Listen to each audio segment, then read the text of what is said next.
Round 2 of Sports Talk up next with your hosts Phil Kornblut, Will Pelagic, and the Professor Tom Hayes. Don't leave us hanging. Join the show, 800-956-7266. And welcome back into Sports Talk, South Carolina Radio Network. A very busy second hour coming up. We're going to have recruiting for you. We've also got Dabo Swinney in just a moment for you here on Sports Talk.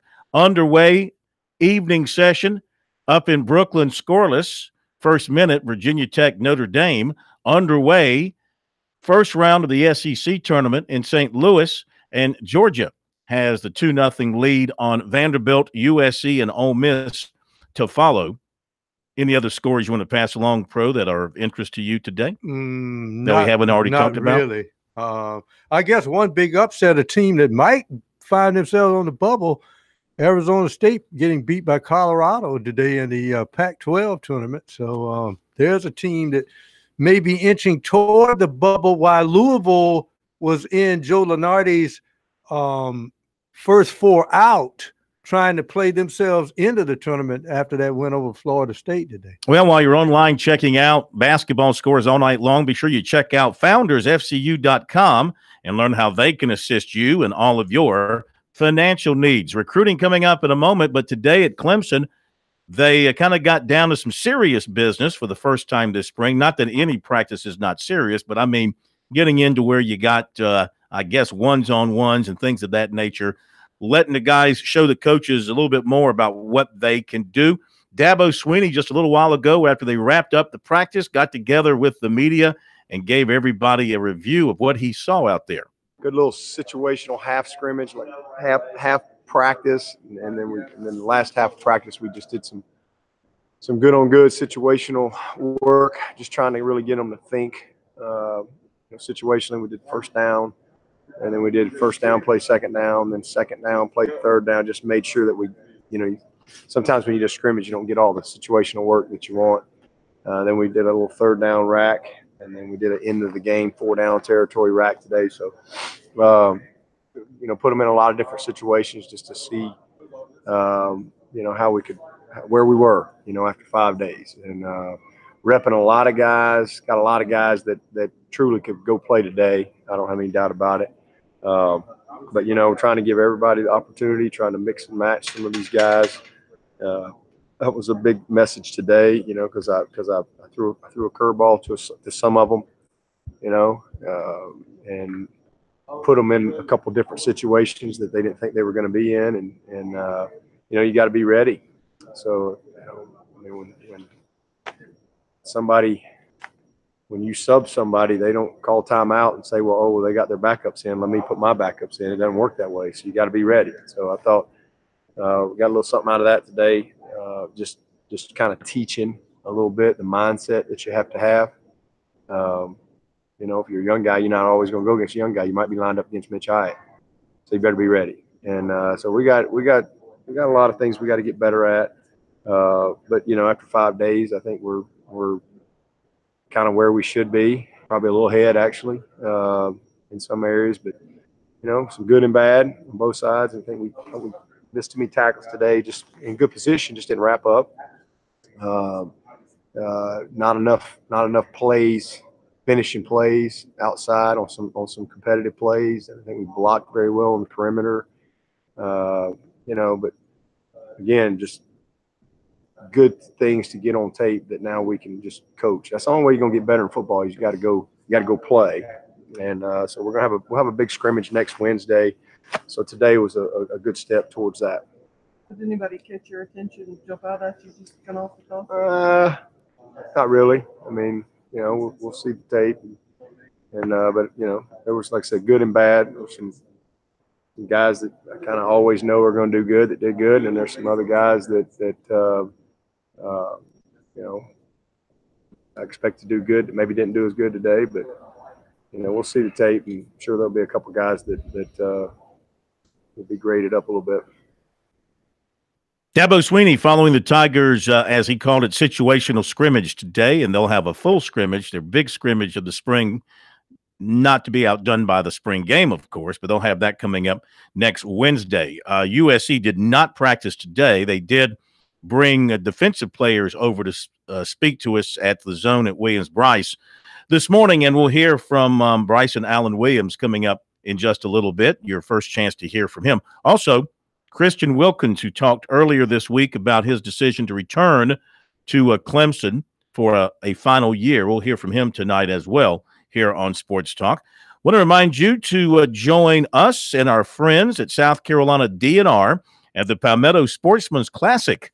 That is a great event. March 23 through the 25th at the fairgrounds here in Columbia, the state fairgrounds. And you'll see a little bit of everything from the mountains to the sea. The event is sponsored by South Carolina Farm Bureau Insurance, and tickets are online at psclassic.com. psclassic.com. I got to tell you, and I'm no great outdoors person or anything like that, but I love being around the Sportsman Classic, the times that we've done the show from there, just seeing everything that is on exhibit, from the boats to the hunting to the fishing to everything else that you can do in the outdoors, man. They got it there. And there's the beautiful thing about it is you can go and make purchases and things like that. And there's no pressure salesman there like you might find when you go on the lot to buy a boat or some kind of vehicle, whatever the case may be, an all-terrain, an ATV, or something to take you out in the woods. You can go check those things out, sit on them, get a feel for them, be casual about it. It is a great, great event. We'll be talking more about it. We have our next edition of SC Wild next Wednesday night here on Sports Talk with Captain Billy Downer. So make it put it on your calendar. Make plans to be at the Palmetto Sportsman's Classic later this month. It is a South Carolina tradition, March 23 through the 25th at the State Fairgrounds. You were talking about Bryce and Alan Williams. We'll hear from him a little bit later on, but I know Muschamp didn't plan it this way, but it's interesting how he's put in his defense, but he has to look around and see where his team leaders are. He's got a guy at Sky Moore that was injured, comes back for a fifth year. Mm-hmm. Hey, you know what? I got a leader on defense. He had no idea that Bryce and Alan Williams was going to get hurt, but a bonus in him getting hurt is he's got a fifth-year guy who's going to be a leader, a vocal leader on that defense. And I think that's invaluable with a defense that's still growing in Muschamp's third year. Yeah. I tell you, I think the defense is they get the safety positions settled down, and you do have Stephen Montauk back, but you got to get some people behind him and fill that other spot. They lost a couple of good safeties, but I love the look of the linebackers with Alan Williams back. TJ Brunson is, I think, a terrific player. I think he's an all-SEC caliber player. And then Sherrod Green, probably the other one among the linebackers right now. That's pretty strong three.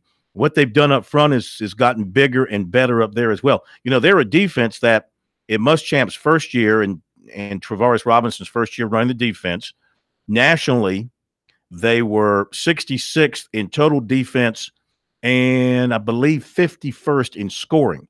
This past season, they improved to 44th in total defense, and I think it was 21 in scoring defense. So they made great strides. Mm-hmm. Another step forward like that defensively, then that kind of puts you in elite status where, you're giving up 12, 14 points per game, and you're giving up about, say, your ranking would be maybe in the top 30. That's got to be their goal. If certainly, they want to be top 20, top 15, but at least cut that thing in half. Well, they did cut it down. So you go from 44, say, to the top 20, cut that thing in half.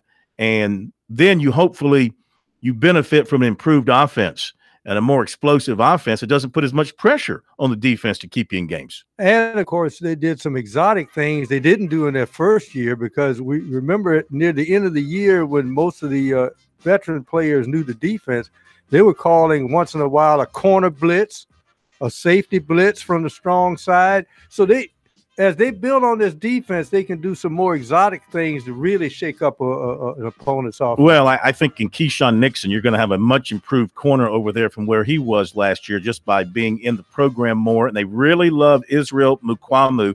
and what he gives them at 6'4", playing corner. Recruiting coming up in a moment.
This is the place to talk Tigers, Gamecocks, and more. Sports talk across the state on the South Carolina Radio Network.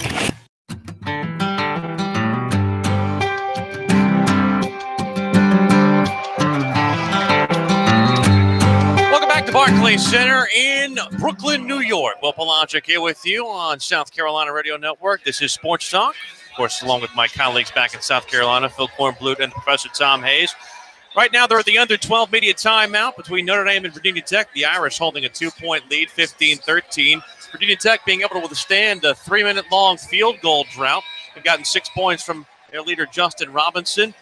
E.J. Gibbs leads Notre Dame with 6 points of his own to lead the Irish by 2.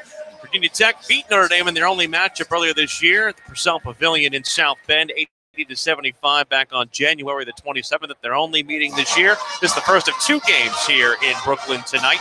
Of course, the night session features North Carolina and Syracuse, the final game of the evening that will set up the quarterfinal round to come tomorrow when Clemson will make its debut, taking on Boston College, who won early today by 4 over NC State 91-87. We'll hear from BC head coach Jim Christian later on in the program, but now allow Corn to give you the recruiting report for the evening. All right, absolutely. The only thing that can top the ACC tournament, of course, is our recruiting report. Before we do that, we have an update on Georgia and Vandy. Georgia was out to the early lead. 14-5, Georgia. 14-5, Georgia. I saw where Maton had 8 points early. Yeah. Player of the year in the SEC, unnamed. Yeah, off to a big start. As Will gave us permission now to do recruiting, and we certainly appreciate that. In fact, in honor of Will giving us permission, in just a moment, I'm going to read the 13 schools that don't do it. that Savion Jackson has on his shortened list.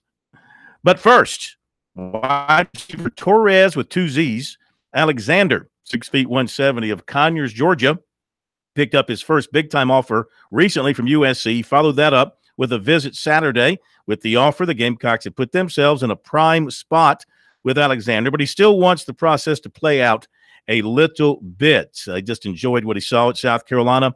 He wants to study mechanical engineering, and he likes that there at USC. He also plays quarterback at Rockdale County, but he has good speed. The Gamecocks see him as a receiver. So he was excited to get his first offer from them. He's also receiving interest from Iowa State, East Carolina, UT Chattanooga, Georgia Southern, Mercer, Georgia State, North Texas. He has been to Mercer and Georgia Southern. He'll visit Alabama A&M and Georgia State later in the month. Clemson had a visit Saturday from safety Kyle Hamilton, 6'3", 188 out of Atlanta, and he was at the junior day on Saturday. He thinks it went really well. He was joined by his parents, said he likes Clemson a lot. Facilities are really nice, likes the coaching staff. Said the Tigers like him for both safety spots as well as the nickel and dime spots.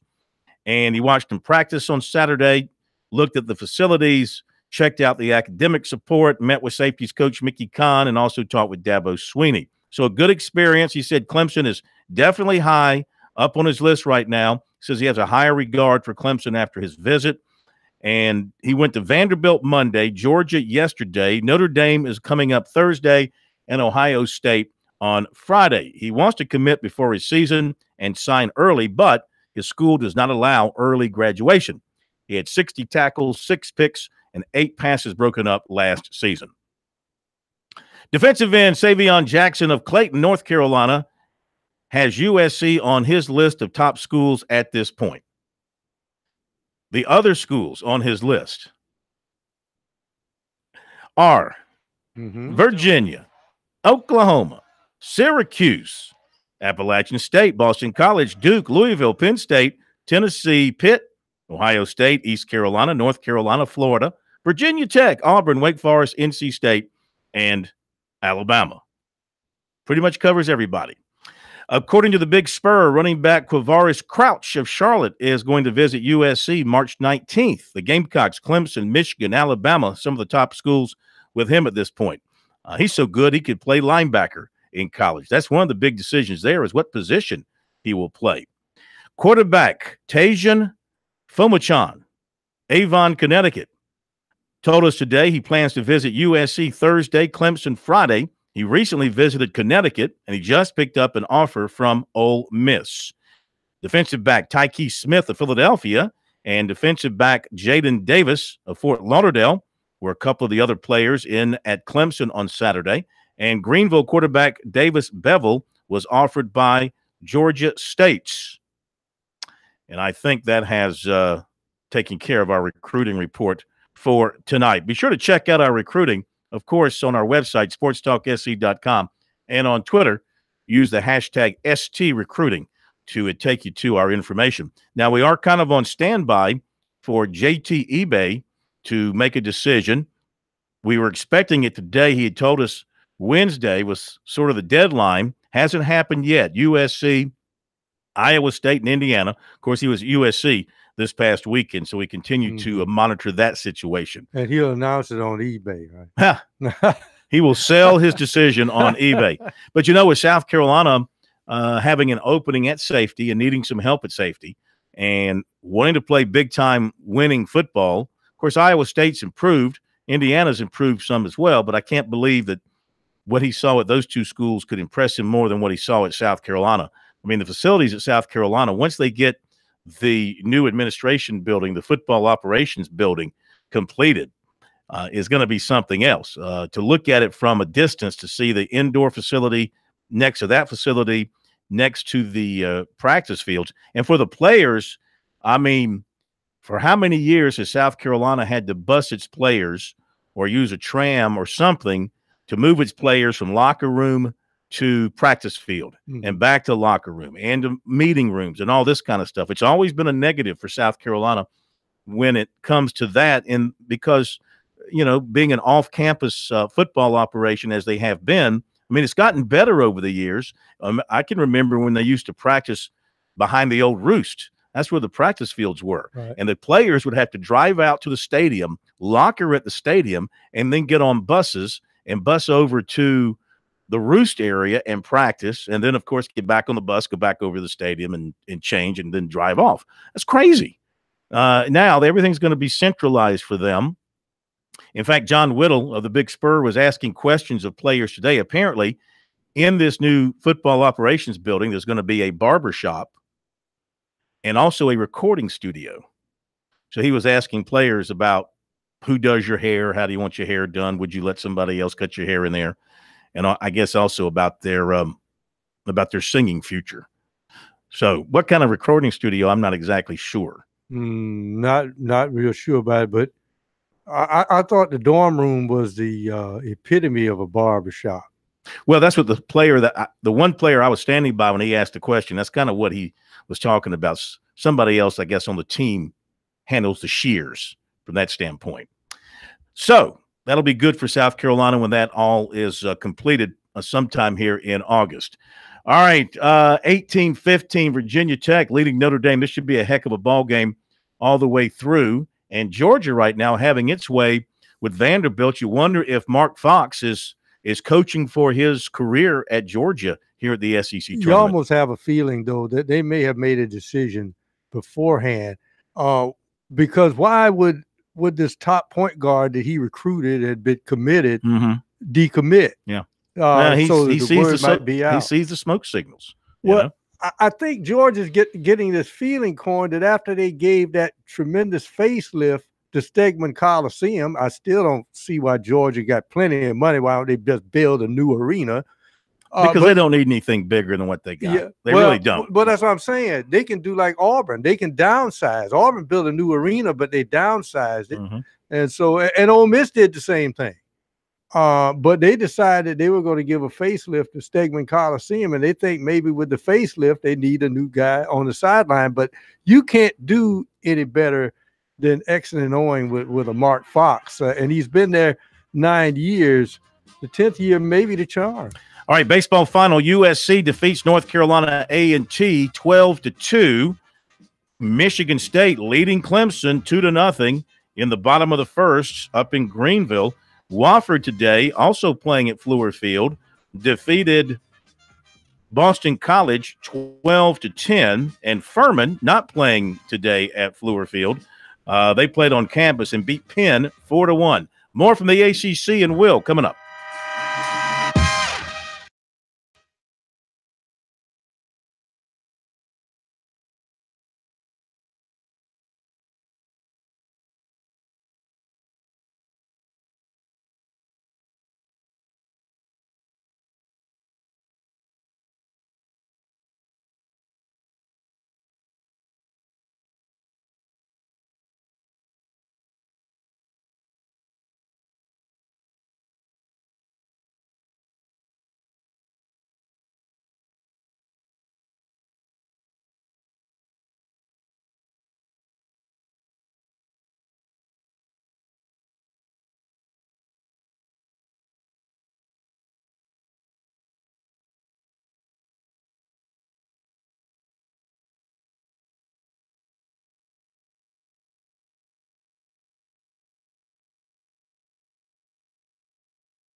here at the ACC tournament at Barclays Center in Brooklyn. It's 23-19 or 25-17 now in favor of Virginia Tech as we play with 7.5 to play in the opening half.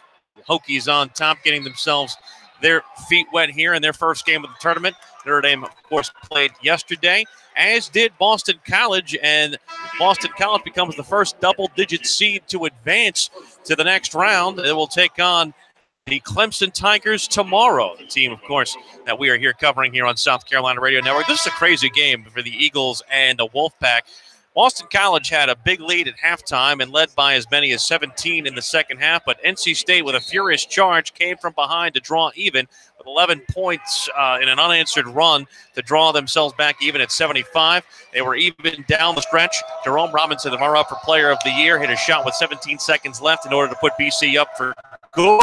NC State had a chance late after a driving layup put them back within 2, but a very, very weird play. Markel Johnson had a play very similar to the one from the NCAA tournament way back when with Chris Webber. He attempted to call a timeout after a made basket, but NC State did not have a timeout, meaning technical foul free throws the other way for BC, putting them up 4 and up 4 to stay.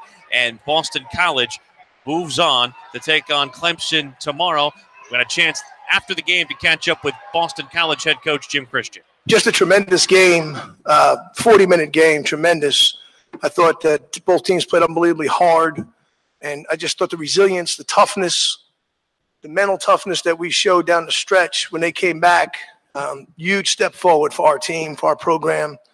Couldn't be more happy for these guys, for what these things that they've gone through. To have moments like this makes it all worthwhile. So couldn't be prouder of a team. That was just a gutsy effort. Will Pelagic, South Carolina Radio Network. Jim, how does the challenge shift towards Clemson, and what is the unique challenge of beating them in a tournament setting?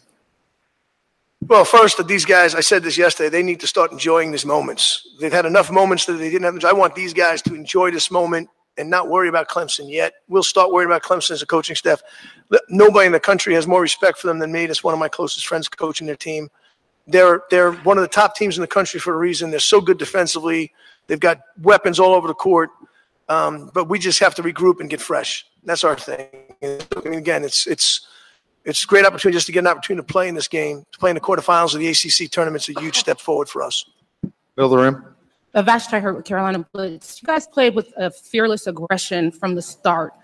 Is that something that you wanted your players to do to go to the Cup? And also, is there this us against the world mentality that you guys brought into this tournament? To our left. Hey, Coach Will Vandervoort from the Clemson Insider. Clemson's been off since last Saturday. You guys have played a couple games now. In your opinion, in this kind of format, is it easier for you guys because you played a couple games and gotten that rhythm, or advantage for Clemson because they haven't? Again, I coached in the MAC for 6 years. In order to get to the tournament, you had to win 3 games in a row. This is the 3rd game in a row. So these guys, again, if the strategy is to wear them out, that's not a good strategy, because I think if we wanted to play a doubleheader today, I think they'd go play again. So, I mean, this is March basketball. This is what it's about. This is what these guys live for. So we're going to get as much rest as we can. We have sports massage with us. We have every medical thing we can have with us to get ourselves ready, but it's really more mental than anything else. Let's just get confident. Let's stay confident. And I'm sure they're excited to play. They're playing for a lot of great things, and they've had a tremendous season. So it's going to be an unbelievable challenge, but we're going to have to step up and play with the same kind of confidence we played today.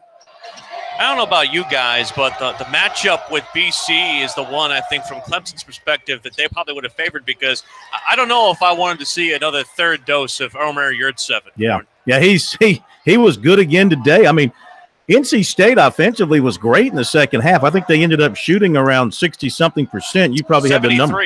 73. Yeah, they just couldn't stop. They couldn't stop Jerome Robinson. They couldn't stop Boston College. You know what we haven't noted here is that BC is sitting right now on 19 wins. Mm-hmm. I mean, they're having a tremendous kind of a bounce back year. Jim Christian has kind of built this thing slowly. Remember, was it like just 2 years ago they didn't win a game in the ACC, and they didn't win a football game either? And everybody was saying, look, BC can't win a game in the ACC. Now Pittsburgh has kind of taken that mantle from them. But, Will, this has been a tremendous turnaround for Boston College, and looking at some of the numbers next to them, and that is their offense led by Robinson and by Kai Bowman, 2 outstanding offensive threats.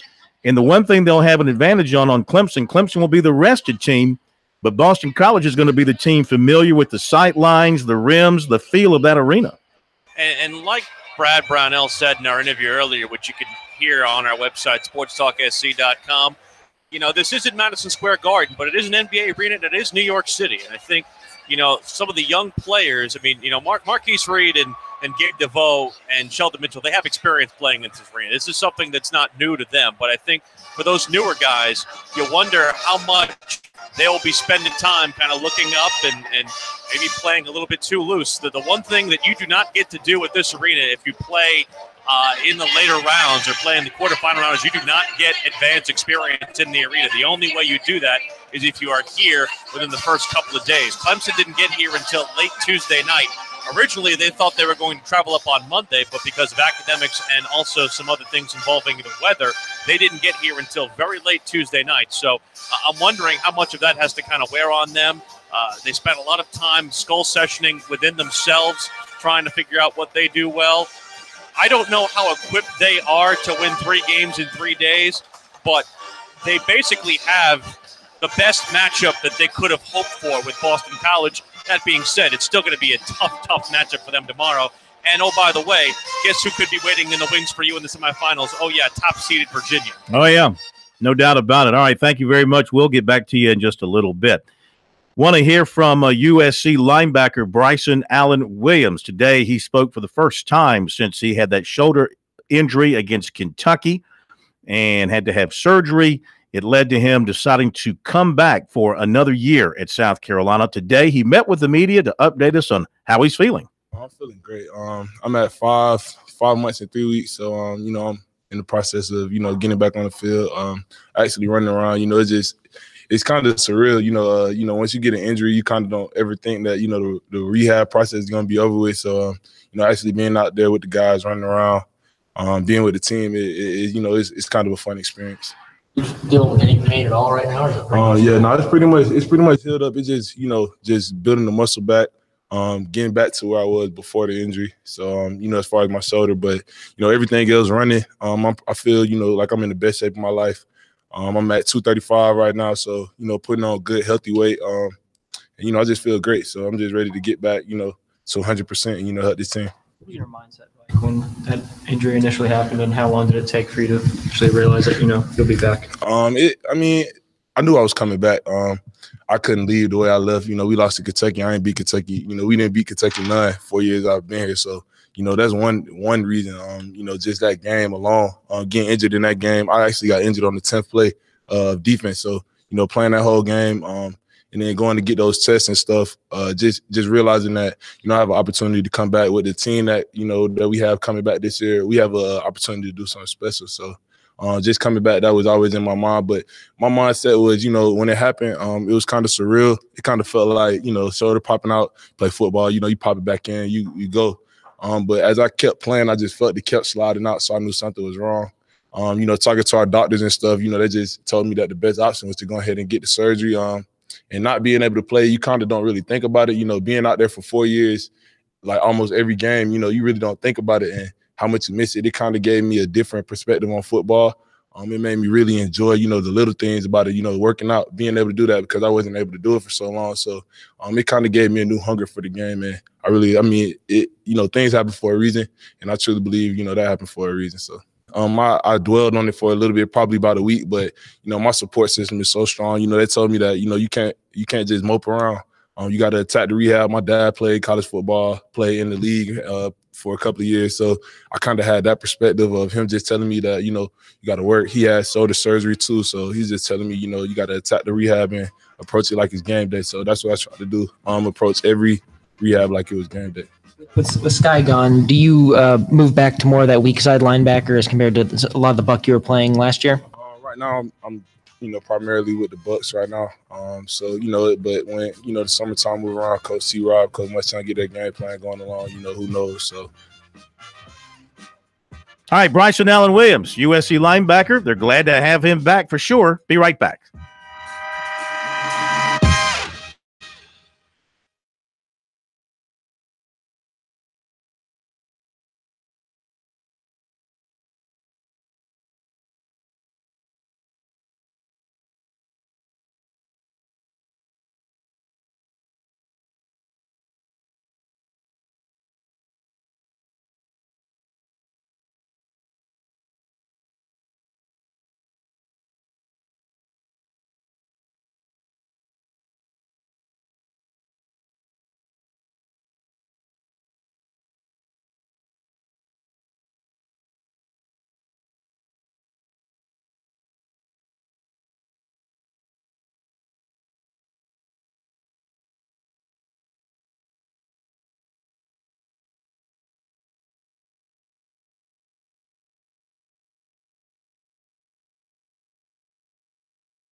Now back to Sports Talk, South Carolina's most listened to sports talk show for more than 30 years.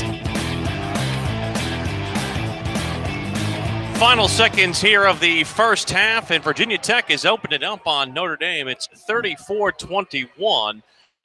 Big comeback here for the Virginia Tech Hokies as after Notre Dame kind of started out in the lead, Virginia Tech has gotten themselves back to square here, and it's a 10-point effort from Justin Robertson that's gotten themselves towards that. 34-21, the lead for Tech at the half now, as you hear in the background, the background buzzer on that. So as it sits right now, Virginia Tech would take on, if this score holds, the winner of the night session game, the finale here, North Carolina and Syracuse. Again, earlier today, the winners were Louisville and Boston College. Louisville gets Virginia to open up the opening session tomorrow, and then that's followed by the Clemson-Boston College contest, which will be around 2 o'clock or at least 25 minutes following the end of game one tomorrow, Corn. All right, Will, we'll cut you loose. You can go outside and make a snowman. We remind everybody to follow Will on our website, SportsTalkSC.com, for all the coverage from the ACC tournament of Clemson when the Tigers finally get around to playing tomorrow at 2 o'clock against Boston College. Despite everything we're saying about BC, got to like Clemson's chances and a chance to get to the semifinals on Friday night. You can also follow Will on Twitter, on our Twitter timeline at SportsTalkSC. At the SEC, no contest. Georgia just walking the dog. Huh? How you like that? Beating the dog out of Vanderbilt. What is it? 43-22 at the half. 43-22. And Deontay Maton, 12 points. Only 1 rebound, 1 assist. I think the guy that's really doing it, though, inside Obede with 6 rebounds. And they have some great interior passing, does Georgia. And they're hitting the 3. So that combination has the Commodores down by 21 at the half. They were down as many as 25 in the first half. Okay. Back to a Clemson football. By the way, another recruiting note, the Tigers this evening have offered offensive lineman Will Putnam of Tampa.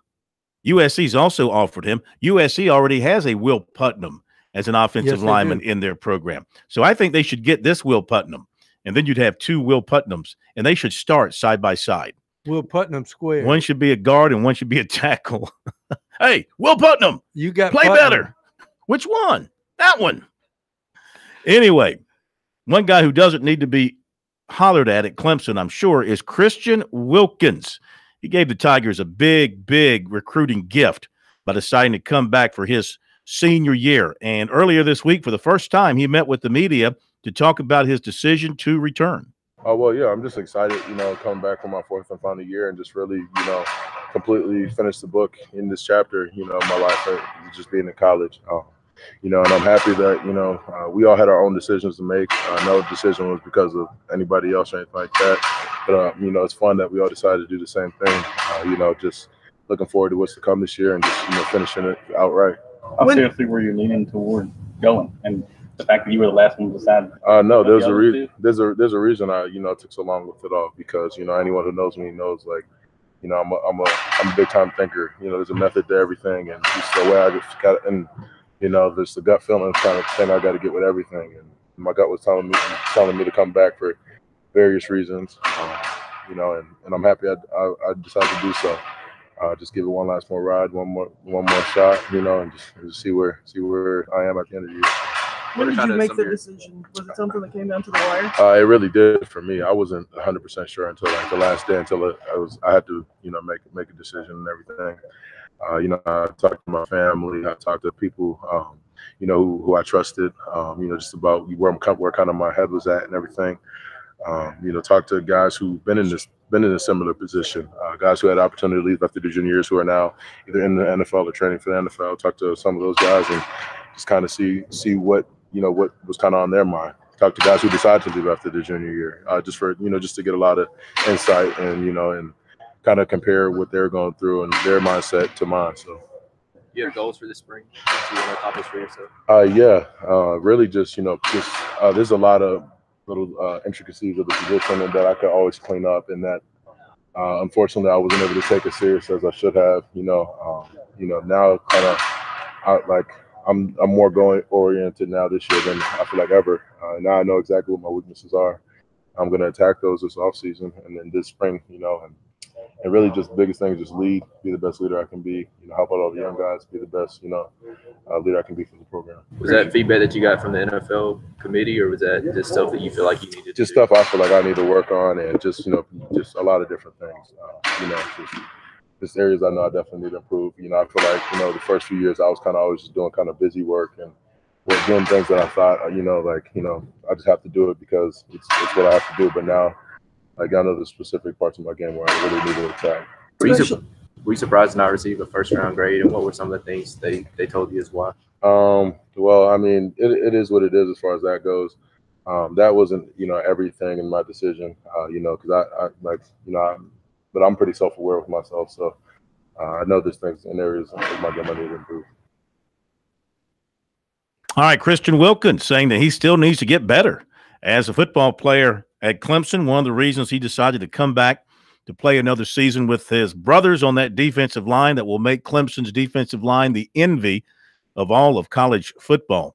They are deep and they are talented and they are old. And that is a great combination when you can throw all that together.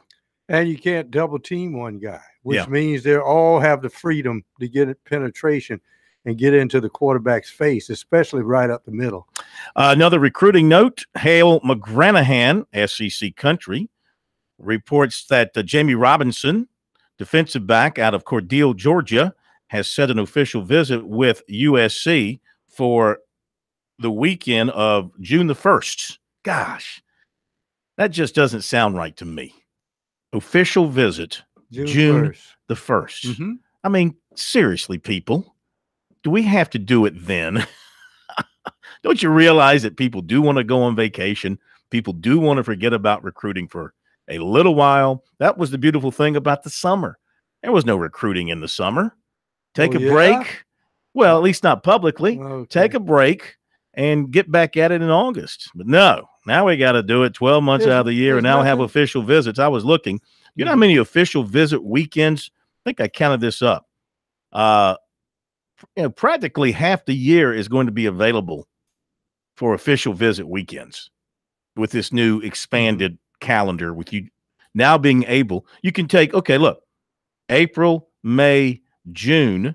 All right. So that's 1, 2, 3. That's 4 weekends in April, 4 in May. So that's 8. And then there are 5 weekends in June. That's 13 weekends right there. And then you get to the fall months. You know, you got 4 in September. You've got 4 in October, 4 in November. That's 12. Then you've got a couple of weekends in December, 3 weekends in January, and then the first weekend in February will be the last visitation weekend. That adds up to over 20-something weekends where you can take official visits. I mean, practically half the year. I think over half the year. So, I mean, that's just me bitching about it. But, you know, I have the right. There's no stipulation on maybe you can just tell the player, well, if you don't have the test score yet, the GPA, you can't take a summer visit. I don't think they put that in the rules. To my knowledge, I mean, you have to have, before you can take any official visit, you have to have your test score, right? A posted test score. It doesn't have to be a qualifying test score, I don't believe. You just have to have one posted. So, and most of the kids today, with the process being sped up, they're getting those test scores done earlier and earlier. They're posting those scores. One game I'm looking at outside ACC, SEC is Big 12 tournament. Oklahoma State 39, Oklahoma 28 at the half. Bill Self has never been swept by a coach in the Big 12 in his career until this year, and Mike Boynton did it at Oklahoma State. This guy may be a rising star. All right, and Clemson's got Michigan State right where it wants it. The Tigers are down 5-0 in the top of the third. The Spartans are probably thinking they got this one wrapped up. You better cut that head of that snake off and bury it and pour a ton of cement on it. We don't want Clemson to rally. Earlier today, USC beat North Carolina A&T 12-2. That'll do it. Hope you enjoyed it. Much more to come tomorrow here on Sports Talk. Thank you, Brian. Good night, everybody.